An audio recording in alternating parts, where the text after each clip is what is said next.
శ్రీమతే నమః. అనంత పద్మనాభ వ్రత కథ అని చెప్పండి అని చెప్పి చాలామంది అడిగారు. అందుకే ఈరోజు అనంత పద్మనాభ స్వామి వారి వ్రతం కదా, ఆ వ్రత కథని వినే ప్రయత్నం చేద్దాం. వినే ముందు పద్మనాభ స్వామి వారికి నమస్కరిస్తూ వీడియోలోకి వెళ్ళిపోదాం.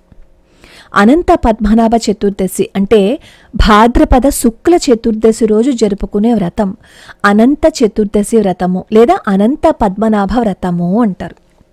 ఇది కామ్య వ్రతాలలో ప్రధానమైనది అని వ్రత గ్రంథాలు పేర్కొంటున్నాయి.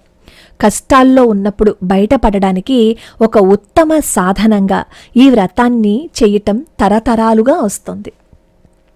పూర్వకాలం నుంచి ఈ వ్రత ప్రస్తావన కనిపిస్తూ ఉంది. పాండవులు వనవాసం చేస్తున్న సమయంలో కష్టాలని అనుభవిస్తూ ఉన్నప్పుడు ధర్మరాజు గారు కృష్ణ పరమాత్మని అడుగుతారనమాట, ఈ కష్టాల నుంచి బయటపడడానికి ఏదైనా వ్రతం ఉంటే చెప్పండి అని. అప్పుడు కృష్ణ పరమాత్మ అనంత పద్మనాభ స్వామి వారి వ్రతాన్ని భాద్రపద శుక్ల చతుర్దశి రోజు చేయమని చెప్పారట. అనంతుడు అన్నా అనంత పద్మనాభస్వామి అన్నా సాక్షాత్తు కాలమే. యుగ సంవత్సర మాస తదితర కాలమంతా భగవంతుడి స్వరూపం, అంటే కృష్ణ పరమాత్మ స్వరూపం. అనంత పద్మనాభుడు అంటే కాలస్వరూపుడైన వైకుంఠవాసుడి అవతారం.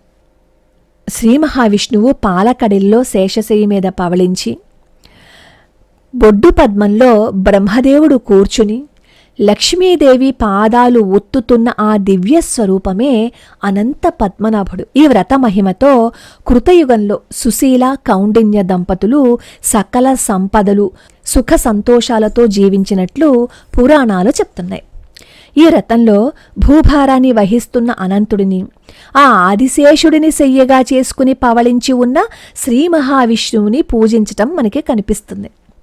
వ్రత సంబంధమైన పూజని గమనిస్తే అనంత పద్మనాభస్వామి వారి అవతారం మన కళ్ళ ముందు కనబడుతుంది. వ్రతం చేయటం కోసం ఏం చేస్తారు అంటే పిండితో 7 పడగల పాముని చిత్రిస్తారు. తర్వాత దర్భలతో పాము బొమ్మని చేసి పూజించటం మనకి ఈ వ్రత కథలో కనిపిస్తుంది. దర్భలతో చేసిన పాముని మూతపెట్టిన కలశం మీద ఉంచి పూజ చేస్తారు. ఈ మొత్తంలో శేషశయనుడి రూప భావన మనకి కనిపిస్తుంది. వ్రతంలో ఉంచటం కోసం సిద్ధం చేసుకున్న కలశంలో పవిత్ర జలాలని ఉంచుతారు. ఆ నీటిలో కాస్త పాలు, ఒక పోక చెక్క, ఒక వెండి నాణము వేస్తారు. కలశంలోని నీటిలోకి యమునా నదిని ఆవాహన చేస్తూ ఉంటారు. అనంత పద్మనాభ స్వామి వారి వ్రతంలో 14 సంఖ్యకి మనకి ప్రాధాన్యం కనిపిస్తున్నట్లు తెలుస్తుంది.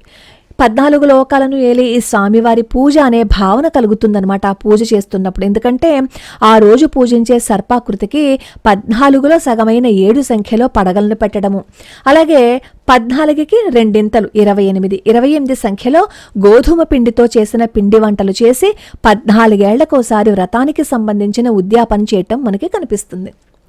ఈ వ్రతంలో చేతికి ఎర్రటి తోరం ధరిస్తారు. దానికి 14 ముడులు ఉంటాయి. కొంతమంది నైవేద్యానికేమో 14 రకాల పండ్లు, పిండి వంటలు, అలాగే పూజ కోసం పత్రిని వాడుతూ ఉంటారు. ఇదంతా 14 లోకాలను ఏలే కాలస్వరూపుడైన ఆ దివ్యమంగళ స్వరూపాన్ని తలుచుకోవటం కోసం చేసిన ప్రయత్నము. సాధారణంగా ఈ వ్రతంలో కలశాన్ని పెట్టి పూజ చేస్తారు కాబట్టి ఆవాహన చేయటం కోసం పురోహితుడి సాయంతో చేసుకోవటం మేలు అని వ్రత గ్రంథాలు పేర్కొంటున్నాయి. ఈరోజు వ్రతాన్ని చేసే దంపతులు పొద్దున్నుంచి సాయంత్రం వరకు ఉపవాసం ఉంటారు. మనం వ్రతానికి సంబంధించిన కథని మొత్తం పరిశీలిస్తే మనకేం కనిపిస్తుందంటే సత్యము ధర్మము మీద ఆధారపడినట్లు కనిపిస్తుంది. సత్య ధర్మాలని అనుసరించే వాళ్ళు భగవంతుడి కృపకి పాత్రులవుతారని, వాటిని వదిలిపెట్టేస్తే జన్మజన్మాలకి కష్టాలు అనుభవిస్తూనే ఉండాలి అనే హెచ్చరిక మనకి ఈ కథలో కనిపిస్తుంది. ఒక ఆవుని తినడానికి ఒక పులి వస్తుంది. అప్పుడు చెప్తుంది పులితోటి ఆవు, నేను ఇంటికి వెళ్ళి నా బిడ్డకి పాలు ఇచ్చొస్తాను అని చెప్తుంది. పులికి నమ్మకం లేదు, కానీ బిడ్డకి పాలు ఇచ్చి వస్తాను అని చెప్పిన ఆవు మాటని నమ్ముతుంది. పాలిచ్చి ఆడిన మాటను నిలబెట్టుకుని పులి దగ్గరికి వస్తుందనమాట. అలా వెళ్ళి సత్యవ్రతాచరణని చాటిన కథను ఈ వ్రత సందర్భంగా చెప్పుకుంటారు. ఆ రోజు ఆ ఆవు తన ప్రాణాల కంటే సత్యమే మిన్నా అని భావించింది. తన బిడ్డకి కడుపు నిండా పాలు పట్టి ధర్మాన్ని బోధించింది. అలాంటి ధర్మ జీవన విధానాన్ని ఆ వ్రత సందర్భంగా తలుచుకుంటారు. శుచిగా స్నానం చేసి గృహాన్ని, పూజా మందిరాన్ని శుభ్రం చేసుకుని పూజామందిరంలో అష్టదళ పద్మాన్ని తీర్చిదిద్ది ఆ పద్మం చుట్టూ రంగవల్లికలతో అలంకరించుకోవాలి. దక్షిణ భాగంలో నీరు నింపిన కలశాన్ని ఉంచాలి. ముందుగానేమో ఒక మంటపాన్ని ఏర్పాటు చేసుకుని అందులో 14 పడగలు గల అనంతుడిని తయారు చేసి ప్రతిష్ఠించాలి. దర్భలను ఉపయోగించి అనంతుణ్ణి తయారు చేస్తారు సామాన్యంగా. ముందుగా గణపతిని, నవగ్రహాలని పూజించిన తర్వాత యమునాదేవి పూజ చెయ్యాలి. యమున పూజ అంటే నీటిని పూజించాలన్నమాట. అంటే బిందితో నీటిని తెచ్చుకుని ఆ నీటిలోకి యమునని ఆవాహన చేసి అప్పుడు పూజించాలి. తరువాత అనంతుడిని షోడశోపచారాలతో పూజించి బెల్లంతో చేసిన 28 అరిసెలను నైవేద్యంగా పెట్టాలి. వ్రత కథని చెప్పుకుని అనంత పద్మనాభస్వామికి నమస్కరించి అక్షతలని తలపై చల్లుకోవాలి. వ్రతంలో తోరాన్ని కట్టుకోవాలి. ఎరుపు రంగులో 14 పోచలతో తయారైన తోరాన్ని ధరిస్తారనమాట. ఇది వ్రత విధానము. అసలు మొత్తం ఏంటి అనేది మనం తెలుసుకునేది. ఇప్పుడు వ్రత కథ. కృతయుగంలో సుమంతుడు అనే సద్బ్రాహ్మణుడు ఉండేవారు. ఆయన భార్య దీక్షాదేవి. వాళ్ళకి సుశీల అనే కూతురు జన్మించింది. కూతురు పుట్టిన తర్వాత దీక్షాదేవి మరణిస్తుందనమాట. మరి వైదిక కర్మలు, విధులు నిర్వహించాలి కదా. అందుకని సుమంతుడు పునర్వివాహం చేసుకుంటాడు. ఈ పునర్వివాహం చేసుకున్న ఆమె కర్కస. పేరుకు తగ్గట్టుగానే కఠిన హృదయురాలు, గయ్యాళి. సుమంతుడు కూతుర్ని సరిగ్గా చూసేది కాదు, పట్టించుకునేది కాదు. ఈ సుమంతుడు కూతురు దైవభక్తితో శ్రీహరిని నిత్యం కొలుస్తూ ఉండేది.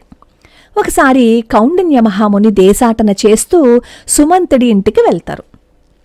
అక్కడ సుశీలాదేవిని చూస్తారు. తండ్రిని అడుగుతారనమాట. అంటే సుమంతుడిని అడుగుతారు, నీ కూతుర్ని నేను వివాహం చేసుకుంటాను అని.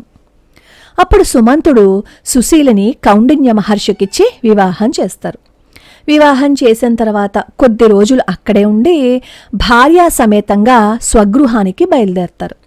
అత్తారింటికి వెళ్తున్నప్పుడు కూతురికి ఏదో ఒక బహుమానాన్ని ఇచ్చి పంపిస్తారు కదా. పాపం సుమంతుడు కూడా తన కూతురికి ఏదైనా ఇవ్వాలి అని అనుకుంటారు. భార్య దగ్గరికి వచ్చి అడుగుతాడు, అత్తారింటికి వెళ్తోంది కదా, ఏదైనా ఇవ్వు అని. అప్పుడు ఈ కర్కస తన దగ్గర ఉన్నా ఇచ్చేది కాదు. సరే, నా దగ్గర ఏం లేవు అని చెప్తుంది. అప్పుడు ఇల్లంతా వెతికితే కాస్త సత్తుపిండి కనిపిస్తుంది. సత్తుపిండిని మూట కట్టి కూతురికిచ్చి పంపిస్తాడు. ఈ కౌండిన్యుడు, సుశీల బయలుదేరతారు. మార్గ మధ్యంలో సంధ్యావందనం కోసం ఒక నది దగ్గరికి వెళ్తారనమాట కౌండిన్యుడు.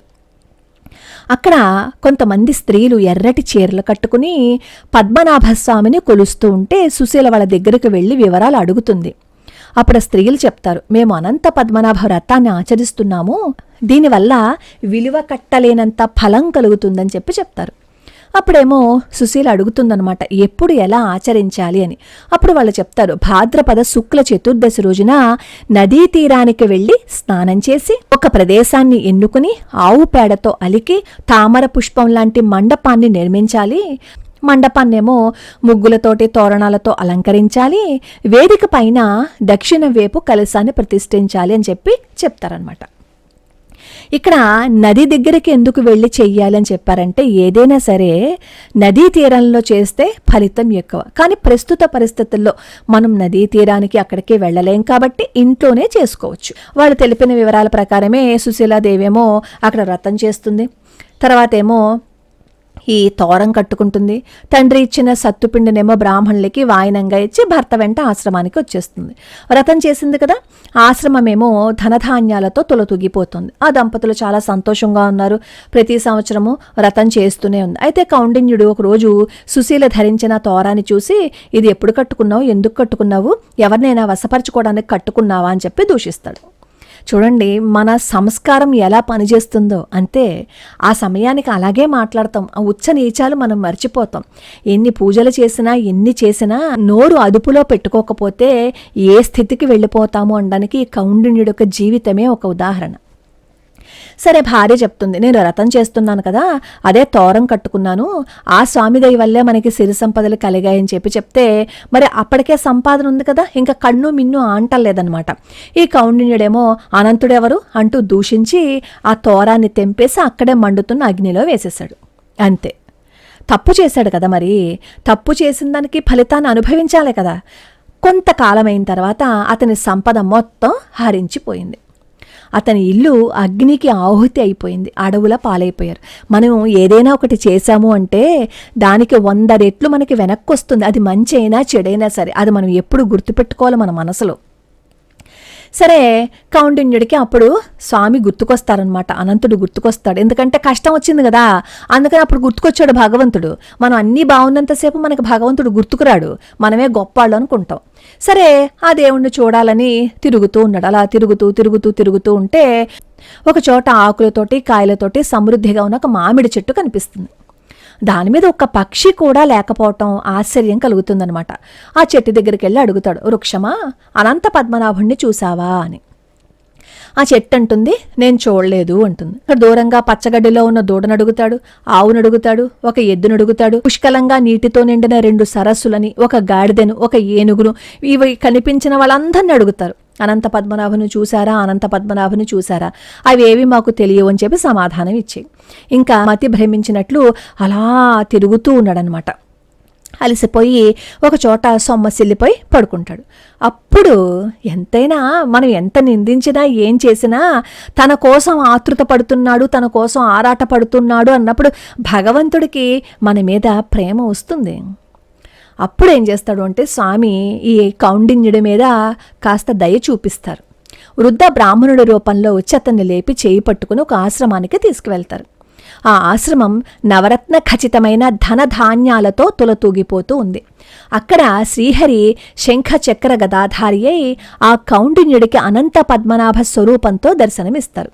అప్పుడు కౌండిన్యుడి సంతోషంతో శ్రీహరిని వేనోళ్ల స్తుతిస్తారు. అప్పుడు ఆ స్వామి తృప్తి చెంది, ఓ బ్రాహ్మణోత్తమా, నీ భక్తికి మెచ్చి నీకు శాశ్వత వైకుంఠ ప్రాప్తిని కలిగిస్తున్నానని చెప్పి దీవిస్తారు. అప్పుడు అడుగుతాడు కౌండిన్యుడు, తాను అడవిలో మామిడి చెట్టుని, ఎద్దుని, సరస్సుల్ని, గాడిదల్ని వీళ్ళందరినీ ప్రశ్నిస్తే వాళ్ళెవరూ మాకు తెలియవు అని అన్నారు కదా. అలా అడిగితే అప్పుడు శ్రీహరి చెప్తున్నారనమాట, ఆ మామిడి చెట్టు పూర్వం ఒక విద్యావంతుడైన బ్రాహ్మణుడు ఎవరికీ విద్యని బోధించనందువల్ల ఇప్పుడు ఎవరికీ ఉపయోగం లేని చెట్టుగాను, దానధర్మాలు చేయని ధనవంతుడు గడ్డిని సరిగ్గా తినలేని ఆవుగాను, ఉపయోగం లేని భూములను దానం చేసిన రాజు వృషభంగాను, సాటివారిని సదా దూషించే వ్యక్తి గాడిదగాను, పూర్వీకులను విస్మరించిన వ్యక్తి ఏనుగు రూపంలోనూ జన్మించారు.